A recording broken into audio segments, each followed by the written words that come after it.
Hi there, everybody, and welcome to this week's Art of Procurement podcast. And today I want to share an AOP Live webinar interview that I conducted back in November of 2019 with Joe Yacura. So Joe is the former CPO of Fannie Mae, of IHG, Bank of America, and American Express.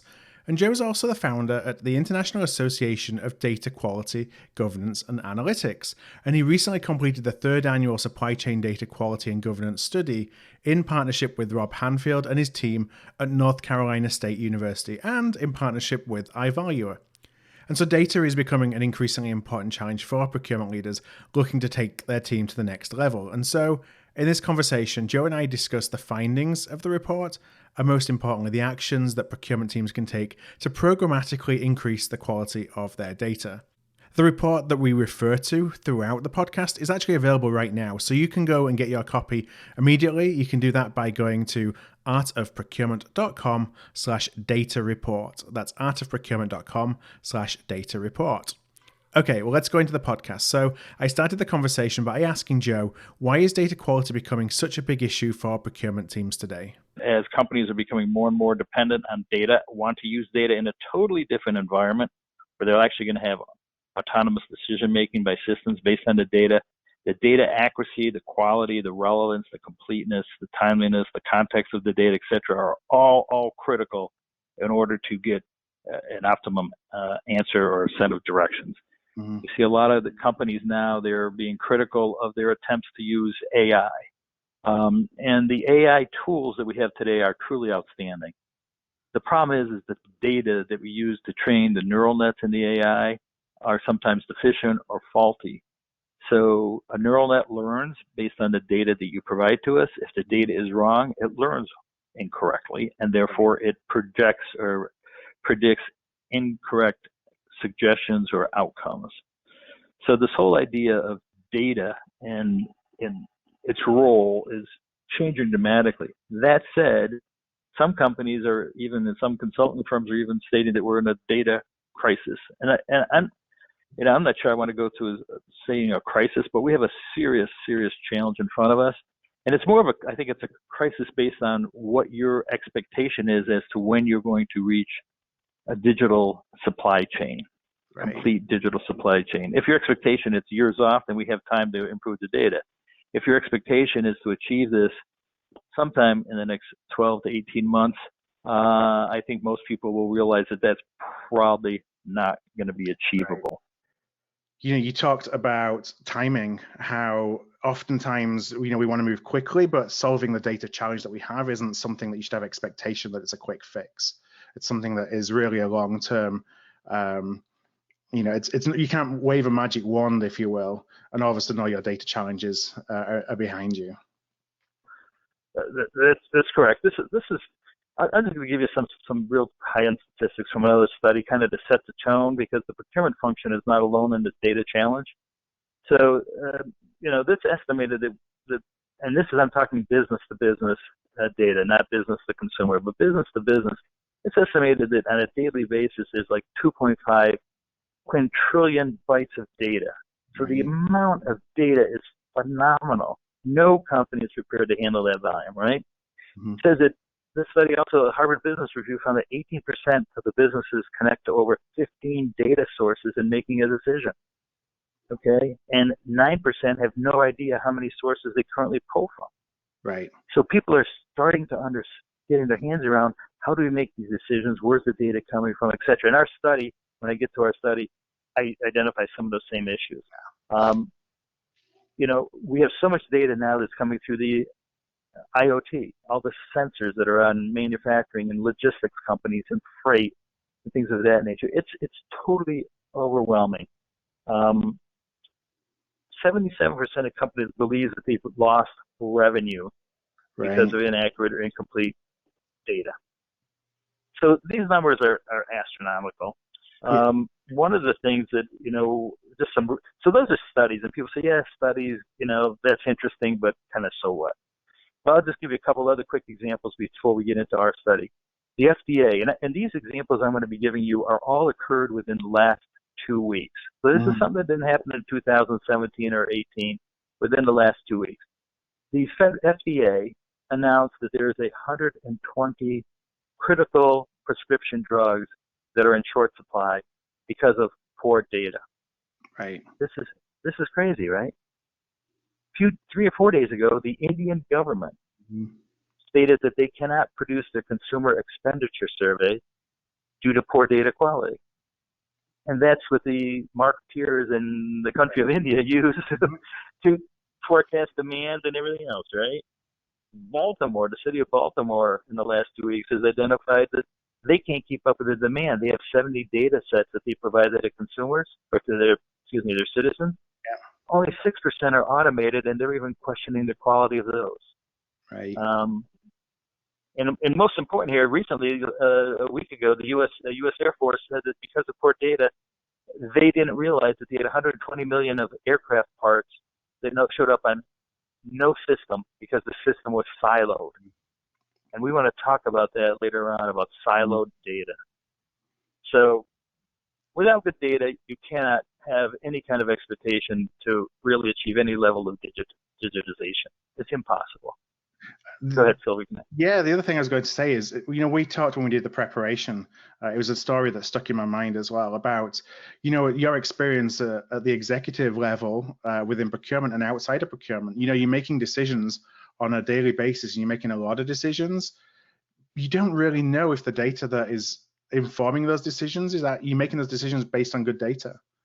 You're absolutely correct. And most of the time, I'm sure many people on this call here too also have been in meetings. If somebody presents data, and you may or may not ask about the sources of the data. You're just looking at the compilation of the data, right? And so many times, as we all know, we've been involved with basing business decisions based on data that's a summary of a summary of a summary, some of which is out of the same time frame that you're looking, used in a different context. Data dictionaries are important, and most companies do not have data dictionaries, and we'll talk about that in a few minutes. So the terminology may be misleading, and therefore you come up with either a wrong decision or a suboptimized decision. So let's go. I want to quickly start to touch on some of the things you talked about there. But before I do, just to give folks a little bit of perspective onto the study itself, could you talk a little bit about what it is, the kind of folks who participated in the study, and maybe a little bit about the history of kind of where you've got to today? Sure, absolutely. Well, first off, I think we owe a lot to Evaluate for sponsoring this study, because they have the vision and the foresight and the understanding that data is critical, no matter what you do. So I'd like to thank them for that effort. This is their third annual study, obviously 2017, 18, and 19. The study is led by Dr. Robert Handfield and myself, with some assistance of some of his doctoral students at North Carolina State University. This year, we were very excited. We were able to get participation from almost all the large, major professional supply chain associations in the world. So this year, we were extremely pleased that we think this is the most thorough and complete survey of this subject that exists today. We had 876 participants who responded to our survey. Not all of the questions were responded to by each participant, so the sample size varies on each question, but it's very robust. And these participants, in total, their companies spend about $300 billion a year with third parties. So it's a great representation, and we're really pleased with the outcome. If I go into the study a little bit quickly here, just for a minute, if that's where you want to go, or do you have another question? No, I was going to ask you about some of the findings of the study, so please, you're one step ahead. Sure. Yeah. So let me just comment. Overall, we're not surprised, but the progress that's been made over the last 12 months and 24 months, if we compare it to the 2017 study, are incremental, but not necessarily significant. The trending is in the right way, and as I give you some specific examples, we can talk about it. So there are improvements being made, but they're very slow.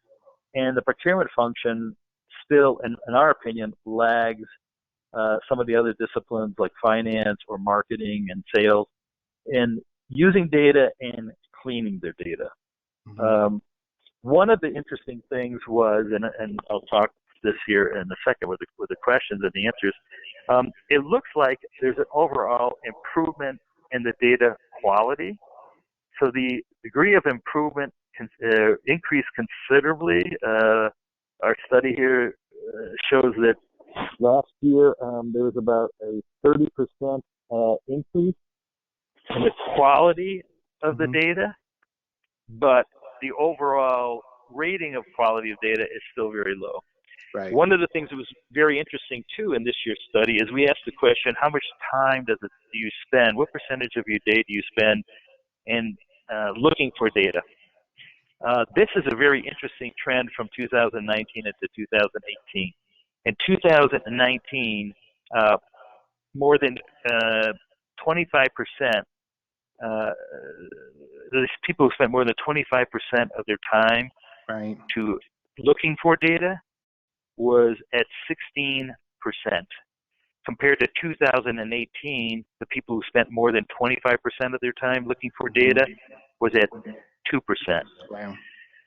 So it's kind of interesting if you look at, data, cleaning data, organizing data, and then using the data, analyzing the data. It looks like there's a higher degree of confidence in the quality, but now as they're using data in different ways, they're being more precise, and the data is not organized or categorized in a way that they can find the data. Right. When you think it's 25%, it's been this 16% of the responders spend more than 25% of the day looking for data. That's a huge overhead cost. Yeah. And that's because they can't find what they're. That's because there's access to so much data now, and they can't necessarily find what they're looking for. Exactly, and that goes back to this concept of creating a data dictionary. And I want to deviate a little bit from the study, but this is kind of one of the underlying issues that needs to be addressed in procurement functions and any function. You need to create a data dictionary, and what we mean by that is you need to create a set of definitions that is common to all the parties either creating the data or using the data. And when we look at terms, some places, even within a company, if you're multiple divisions, the definitions that are used in reporting can vary, whether it be vary in unit size, specifications, etc. And then when you're dealing with your outside suppliers, who knows what their definition of that term is. So one of the major challenges of most companies is to create and it doesn't have to be complicated, you start simply, but defining definitions that we'll use when we address and use data and we create metrics around performance. That is a fundamental issue that's missing. Everyone wants to talk about working on the greatest algorithm or buying the greatest software or whatever because that's sexy and exciting. And those tools all work extrememely well. They really do. It's the data that goes into them affects the output. And that is not something that's exciting to do. It's a lot of grunt work. When you look at the studies, in ours and others too, about we have data analysts, we have data scientists, and we have data engineers. So data analysts are probably what most of us on this call deal with. They're individuals who help us interpret the data. They're probably really good in using tools like Excel or Power BI and things of that nature. Data scientists are those people who are developing algorithms for more sophisticated data analytics and statistical analysis. And then you have data engineers who are really focused on providing the network. The data engineers are really the people who really reside more in the IT function. When we look at what is a data analyst, how does he or she spend her time? Study after study after study, including ours, says that they can spend anywhere from a minimum of 60% to 80% of their time just cleaning the data. So it's a huge, in essence, waste of their time or expense. It has to be done. Because the quality is so bad, it's inconsistent, etc., it has to be done in order to try to use the tool to get something that's effective. So one of the questions on that point that we had from an audience member from Taj was, what are some of the best practices for normalizing data? You talked about the idea of a data dictionary. What are those that are doing this the most effectively? Yeah, it's as simple as creating a data dictionary, but again, kind of, I'm reading in between the lines on that question, and I may or may not be answering this person's question appropriately. But one of the real big challenges here is the time frame that people have to make decisions is usually typically very short. It could be seconds, minutes, hours, days. Mm-hmm. It's usually not weeks or months. And without having that data clean and having a set of defined definitions of the data, it's very hard to get any kind of results. One of the other things too is that most companies do not do, and I'd highly recommend that they consider doing this if they haven't already, is creating a data audit. Mm-hmm. And a data audit is not a security audit. It's an audit and aligned with some sort of data governance. Because what happens is most people don't know where their data necessarily is coming from. They don't know how old it is. They don't know the context that it was taken. They don't know the quality, the consistency, etc. You have to create a data audit to get confidence from the end user and using that data to draw conclusions and recommendations. So a data audit is critical. Most companies, when we bring that up, it's kind of a blank stare, Mm-hmm. because they think that, well, we just had an audit, but it was a data security audit. Yeah. It's not a map. So it's like the usefulness of the data. The usefulness, the accuracy, how I can use it, etc. Right? Mm-hmm. There's issues about how long do you keep data for. Again, we mentioned this gazillion kind of a daily influx of data. Now there's no incremental cost of storing additional data, so now we just keep everything. Right, we keep everything, and in that sense, it doesn't get used or it's aged. There's a term that they use called black data. It's commonly referred to in the industry. And this black data is data that's typically been in possession of a company for 5 years, but never has been reviewed. We consider that black data. And if you look at data, all data has a shelf life. It's almost like a perishable good, right? It's only good for a certain time frame if you're really going to take tactical actions. Historical data might be interesting to help with a strategy, but even there you have to be sensitive to the way the markets change so quickly today, demand, supply changes, tariffs, foreign exchange rates, environmental impacts, depends on what industry you're in. Most data, in my opinion, with most companies, especially in the supply chain, I think that if you're using data that's 6 months or older, it's probably not relative to the business or the decision you're trying to make, because our businesses are moving so quickly and we have so many external influences on our business and the supply chain that I think 6 month old data is probably not relevant. What would you say? So one of the things that jumps to my mind when you talk about that is, historically and traditionally, from a procurement perspective, when we look at spend analytics, we're always looking at least a 12-month picture of our spend. Now, how does that kind of mesh with the idea that, well, if data is more than 6 months old, it might not be as, I don't want to say it's not worth anything, because that's not, I think, what you try to say, but that it's not as relevant to you. It has diminishing value. A diminishing value. And I think, unless you're looking at something that's very stable, some like MRO type of supplies that are a function of more the population of a company or something, that's probably going to stay the same.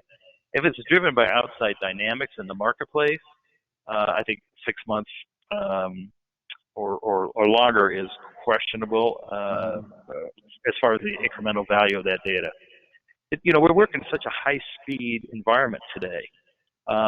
And that's why it goes back to the data has to be right, because you can't waste time cleaning the data and then categorizing it and then trying to make a decision. You've lost the opportunity if you have to follow that.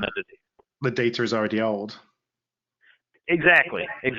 And, the velocity of what we're getting and the volume of the data that we're getting is dramatically improving every day. I'm not saying that all that data is valuable, but if you have to weed through it to find out where the values are, so you really have to use, these tools are great, but you also have to, in my opinion, use some statistical analysis, like, adjusted R-square and stuff, technology, or statistical techniques like this, to identify those independent variables that influence the dependent variable.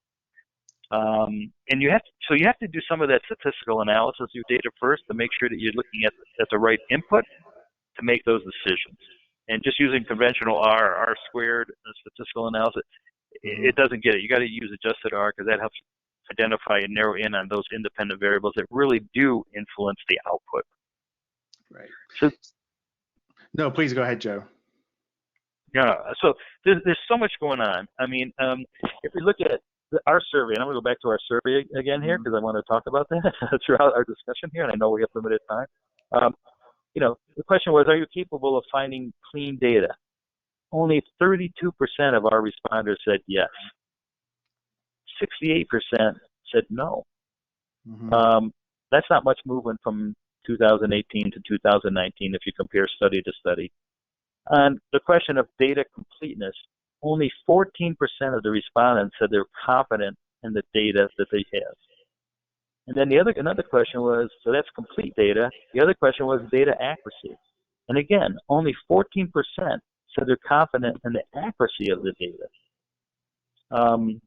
So when you look at these numbers, and we said, we had another question is, what is the overall data quality, your perception of it? 63% said that their assessment of the data quality was fair to poor. 9% said it was excellent, and 28% said it was good. So good and excellent made up 37% of the responses. This is not bode well for functions that are going to try to digitize their whole function, right? So we have a problem in terms of, obviously, the importance of the data and the gap between where our data is today. And I'm going to ask a question. Before I do, I just want to ask anybody who's listening on the line, if you do have questions, please pop them in the chat box or the question section of GoToWebinar. And Kelly's going to come, keep an eye on those. I'm going to come to Kelly as well in a moment. But I had a question about, it's something we talked about before we hit the start button here, about value, attributing a value to data. And I just wondered if you could talk a little bit about kind of the idea of contributing value to it that then helps deliver or position an ROI of investing in fixing some of these problems and challenges that we talked about. Yeah, that is an excellent question. Most companies do not establish a value for the data. They don't put a numerical value on the data that they collect, store, and use. Which is very challenging because the accounting profession, and you look at the American Institute of Certified Public Accountants, FASB, and all the other regulatory agencies that influence accounting, they have raised the question over the years about how do we establish a numeric value for the data that we have. When you look at companies like Facebook, Google, all these companies, Amazon, the value of the data is astronomical. You can't it's hard to quantify because they are data-driven, information-driven companies. Yet, when you look at a balance sheet for a corporation, even these, there's no quantitative value associated or consistent way of establishing the value. So, if you can't establish a value, and that if we could do this somehow, create a value that we can actually put on a balance sheet in a financial statement, that would draw a lot of attention and senior executive focus, saying, well, wait a minute, we have how many hundreds of millions of dollars or billions of dollars on the balance sheet associated with the data. Who's managing it? How do we refresh it? The next question is, if you look at it from just from an accounting standpoint, is what kind of depreciation method do we use to depreciate the value? Because again, we were saying earlier, it has a shelf life. So over time, that value has a diminishing value to us. How do we depreciate on a balance sheet data? So this is a very interesting challenge. Everybody recognizes it's something that needs to be addressed, because if we're not stating the value of that data in the balance sheet, we're either understating or overstating the value of the company, especially if it's publicly traded. As we all know, there's a whole bunch of requirements that need to be met. So I hope I answered your question. It is an area that needs to be addressed. It's been recognized for a while, but I don't see anybody making any major inroads in how to do this from an accounting perspective. So I guess trying to bring it down to a granular level in procurement and supply chain, how you've obviously been involved in a lot of companies yourself. You see and talk to a lot of companies through the work that you're doing with NC State and the study. How are procurement and supply chain leaders making the business case that an investment in cleansing, improving data quality is an investment that's worth making? Yeah, I think it's hard for them, to be very honest with you, because they can't quantify it. Yeah. You know, what is there's very few companies, and I can't even give you any good examples. I've talked to people who are fringing on it, who try to identify and associate a cost associated with bad data. Right. Most procurement functions are so overwhelmed with just trying to keep the business running and they know intuitively the procurement people are smart people, just like any other function, but they don't have the bandwidth to address this. And that's why I think some of these things have to be addressed at an enterprise level. And what I say that is, in our survey shows here, and I'll just try to find the example, the statistic here for you, but many companies now are starting data governance committees and councils, and it's very exciting that procurement is starting to become as a chair on these data governance committees. So if we look at by industry, the consulting and professional services, 22% of the responses to our survey in that area had a procurement representative on the data governance committee. Education at 18, energy and gas at 16. So procurement is now starting to come to be part of the enterprise decision making on this data governance, which is absolutely critical for going forward and will help them justify the investment. Who typically owns data governance then? If procurement is now getting a seat at the table, whose table is it? Another great question. It's very hard to find who owns data in a company. And then again, a governance committee and decisions would help define that. In my opinion, procurement should own the data. In my opinion, procurement should own the interpretation, the cleansing, and the categorization of the data. And the reason why I say that is the IT functions have basically changed a lot over the last 5 years or decade. They do a great job of securing data, making access available, controlling the access to the data, etc. An IT function cannot be, in my opinion, held accountable to interpret data from a procurement perspective. Right. They don't have the bandwidth either to say this is important and we're only getting 80% accuracy here, so we need to focus on that. So I would like to see, and again, our surveys, when we ask the question, is there a person in your procurement, supply chain function, whatever term you want to use, who is actually responsible for the data? Most of the answers, the vast majority, are we never thought about that, or we do not have one. That's not saying the innovators do have. There are people. Again, I have to be careful when I say these because there are people doing great things, but the vast majority don't have the bandwidth or the time. So until you can own the data, you have to be careful though, because our survey also shows that over 20% of the people who have started to create and own the data are siloing the data. That is not good either. Because data should be shared to other functions. So isolating is just like the earlier example here I gave of the Air Force, $120 million worth of aircraft parts were not identified. It was a siloed database that nobody knew existed. So Kelly, I promise I am going to come to you in a second, but I just had a follow-up. We talked about procurement starting to own the data. Procurement not necessarily knowing who in procurement should own the data. Where do you see that person sitting that takes responsibility and accountability in those organizations that are taking responsibility and accountability for cleansing procurement data? Is it the CPO? Is it procurement excellence? Where does that person sit? It's not the CPO because he or she has a whole bunch of management, other management responsibility. Whether it sits in a business control group within a supply chain function, if you have it or not, some people don't have those sorts of organizations. It's definitely this person, this individual. He or she should definitely report directly to the CPO. Right. Because that data and the quality of that data is going to drive the decision that the procurement or supply chain function, the decisions that they make. And in today's world, we have to be more data-driven, and therefore it has to be put at a highest level within the supply chain function. One, to demonstrate its importance, but two, because the CPO, it's critical for the CPO to effectively do their job.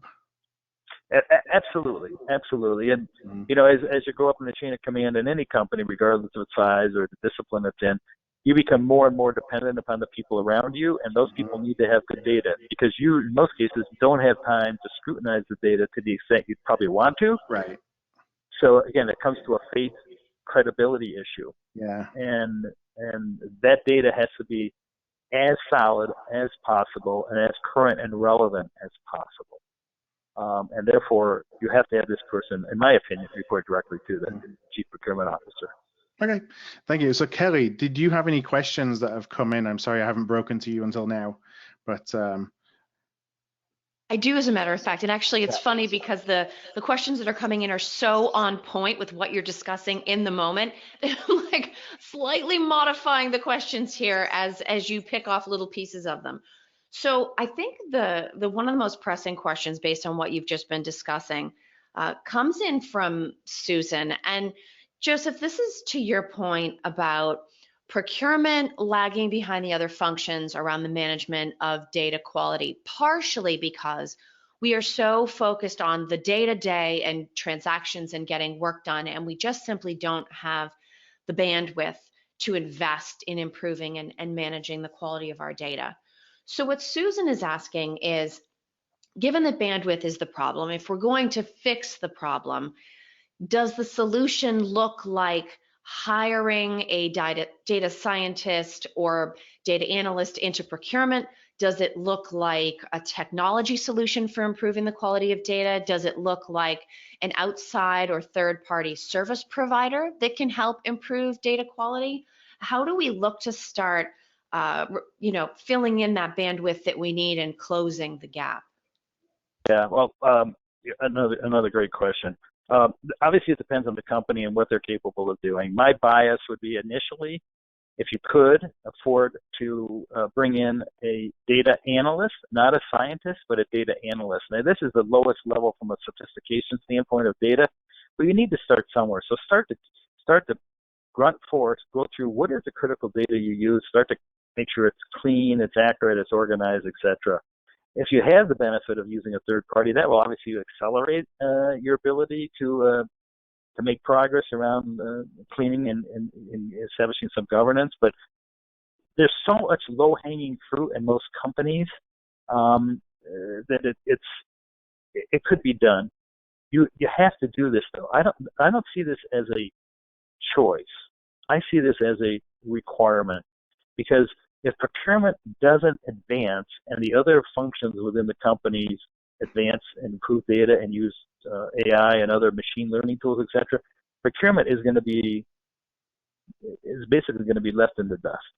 And one suggestion I would make is, there shouldn't be any pride of authorship. I would ask procurement people to go across the hall and talk to your marketing people and other functions who are doing a lot with data. They may have some tools, techniques, some guidance that could help you. They probably have already bought or licensed the software tools to help clean up the data. So why not just tag on to those agreements? So I don't think this is a go alone approach. I think go and tap into whatever resources you have within your company or within your professional organization to try to accelerate this as quick as possible. But again, just closing point on this question is, this is not an option. I don't know how to stress that enough. This has to be done, and it has to be done as quick as possible. Mm-hmm. So this is really funny, Joe, because I think the audio interference we were getting earlier was actually from Joe's ESP, because the next question that I was going to ask is, if procurement is lagging, what other functions in the organization should we look to for advice, for leadership, for perspective, right? So you've just mentioned that marketing tends to be relatively data savvy, that their quality tends to be better. And not in all cases, but in many organizations, procurement and marketing don't have a naturally easy working relationship already in place. Are there other functions, either other functions that you would recommend that we look at. Certainly we can look at marketing, and maybe that's a possibility. But if we don't already have a good working relationship in place with marketing, is there either another function that you would recommend we go work with, or B, how do we figure out sort of function regardless? Who is doing the best job in the company currently managing the data that they have? How can we figure that out without going around to every team and asking, so how are you on data quality? Yeah, I think an easy place to start would be to go and ask these other functions, and within the company, if we're just staying with that approach for right now, who has somebody in charge of data quality, and can you talk to that person? Because he or she will tell you what tools they're using, what the source of data. They'll tell you what they run into, and there's no reason to reinvent the wheel, especially within a company, to do this effort, because everybody is undertaking. So I would, again, it's a keep it simple kind of concept. Go over and say, hey, the CPO should talk to the head of marketing. Okay, wait, do you have somebody in charge of data quality and or your data? The other function that you may want to go to is your quality organization. Sometimes you'll be surprised they're not as quality focused internally as they may be with some of the other charters that they have, but you can start there also. When you look at finance is kind of along the same lines, I think, in my opinion, as procurement. They maybe have touched some tools better, but I didn't give as an example earlier, but the federal government has 96 different agencies, and they have to give an annual report on how they spend their money. Simple, what you would think was a simple approach. Last year, 11 of the 96 agencies, or 10%, could not meet the reporting requirements. This is crazy.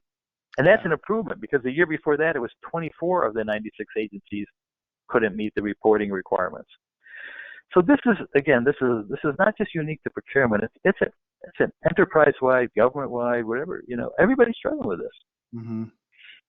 So I didn't mean to deviate too much from that person's question, but hopefully we answered it to some degree, given some ideas. No, I think you did. And if we kind of stay on the idea, I have a question here from Sean that I think dovetails nicely with what you were just saying. You had mentioned that basically everyone has a problem with data. And within any given organization, there's probably only going to be a few specific people, if anyone, right, that truly has any either expertise or ownership over data quality. So yes, we can hire someone, we can work with service providers, we can leverage technology, but if we're both trying to have a pinpointed solution and make sure that everyone understands that every single person has a role to play in improving and ensuring data quality, what would you recommend around broader either educational investments or talent development? How do we start to, almost like a public service announcement, right? How do we start talking about more broadly educating people broadly so that everyone that touches data, who's everyone, really does start to be invested in and has an awareness of how important data quality is? Yeah, that again, another great question. In our 2019 study, we did not ask a question that we asked in our 2017 and 18. And that question was, how much was the procurement function spending on training their people on how to understand data and perform data analytics? We did not ask that question in 2019, but I'll tell you what we found in 2017 and 18. In all the studies, all the CPOs, when we ask about the importance of data, they all say it's a critical function, it needs to be performed, etc. A very interesting statistic, from 2017 to 2018, when we asked the question about how much were you spending to train your people, the dollars committed to training went down. Interesting. Which is counterintuitive to they're saying this is a critical function. They said we don't have the skills, but at the same time, we're decreasing our expenditure. Now, we did not ask that question in 2019. In hindsight, we'll ask in 2020. But a very interesting response. So you can draw some conclusions. Were they thinking of maybe outsourcing this function? It's a speculation. We don't know. We're just making broad assumptions of there. Were they thinking there was going to be a technology solution that they could acquire and would perform the function and wouldn't have to make the investment in the training of their staff? We don't know because we didn't ask a follow-on question. We just asked the top-level question. So what people need to do is they need to find, most procurement organizations today have, well-educated people who have, advanced degrees and things of that nature, who have some understanding of statistics, have some understanding of process analysis, etc. Tap into, understand what you have first before you quickly go out to hire somebody else or, outsource this to someone. Look internal, and this is a great opportunity for some of your high-performing people to jump on and help you advance in this area. You don't have to have a PhD in statistics or things of that nature to make major progress in this area. Mm-hmm. So I would look internal first, see if you have any candidates you could tap into. I think you have to understand, though, if you're going to assign someone to do this job, this can't be a 10% of their time. Right. This has to be a dedicated person. And if you have any hopes of digitizing the supply chain, you have to start internally first. And I think what most companies will find is they have a considerable amount of work to do internally before they can really start to legitimately say they have a digitized supply chain. If saying you have a digitized supply chain means you get everything electronically and not paper form, well, that's, in my mind, not a digital supply chain. Mm-hmm. It has some interfaces that are electronic, but the use and benefit you gain from that data is probably minimal, if any. Thank you, Kelly. Anything else come in, or if not, I will switch over to the last couple of questions I have here. The good news and the bad news is that there's about 1 million questions that have come in. So I would say, based on what the clock says, why don't you go ahead with the questions that we had pulled together for the end, and that'll give us plenty of things to discuss with Joe after we get off the line today. Yeah, and actually, because of the time, I just wanted to wrap up with one last question. So Kelly, if you do have time to pick one out, please feel free to do so. If not, I will just run with my last question for Joe to wrap up. Yes. Great. So as I look then at the questions that have come in, let's see, whose lucky day am I going to make? So I guess the other question that really stands out to me as something that will have broad appeal, Joe, in terms of your answer, is to what extent should we be looking at data quality as a standalone issue? And to what extent do we have to really force ourselves to hunker down and deal with some of the nagging issues, like, for instance, procurement's inability to move away from Excel, right? I mean, you talked about siloed data ownership. That almost seems to pale in comparison to the problems associated with siloed data creation, things that are living on people's local machines, that aren't standardized, that aren't centralized. How much do we need to ask of ourselves on an individual and functional basis to really start step-by-step making some of these big changes? Yeah, it's a challenge, and it's interesting they brought up the question of Excel. Excel is obviously the workhorse for everything that procurement does, including data cleansing, etc. It's very interesting that we saw from 2018 to 2019 a decrease in the use of identifying Excel as your primary tool. That said, in 2019, 37% of the respondents said that Excel is their primary tool. Which is down from around 60% or something the previous year. And what we found is a shift, not a major shift, but a shift of increasing to use tools like Tableau and Power BI to visualize, which is critical. To convey a message, you really, in most cases, you need to visualize the data. So we're starting to see a slight change to that. I don't think we're ever going to take away Excel as being the safety net to use, because it's so convenient, it's readily available, etc. We're not seeing major advances in using more advanced data analytics software like R or Python, which your data scientists would be using. Now, again, maybe it's because our audience is more of the data analysts and the procurement people, and maybe not the data scientists. So we didn't see a lot of movement in the more advanced statistical software tools, but we did see a decrease in Excel, but a slight increase in visualization tools. We have to make this commitment, though. I mean, this is not an option, and I can't stress that enough. we have a significant challenge ahead of us as a procurement profession. If we're going to be recognized and continue to play a critical role in our companies, we have to embrace advanced technologies and data analytics, but we have to start with cleaning the data and then creating some sort of governance around the data. I mean, some of my suggestions, I'm not sure how much time we have left, but one of the key things I'd like to leave the people who are on the call here with us is a couple of thoughts. You definitely need to start to address, or if you have one, enhance your data audits. That's absolutely critical. Where's your data coming from? How valid is it? Are you paying for it? Who uses it? How is it used, etc.?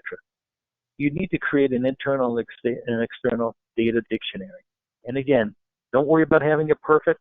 Start and you'll evolve it, right? But somehow between yourselves internally and with your supply chain partners, agree on a set of terms. So when you get the data, you all know if it means the same thing.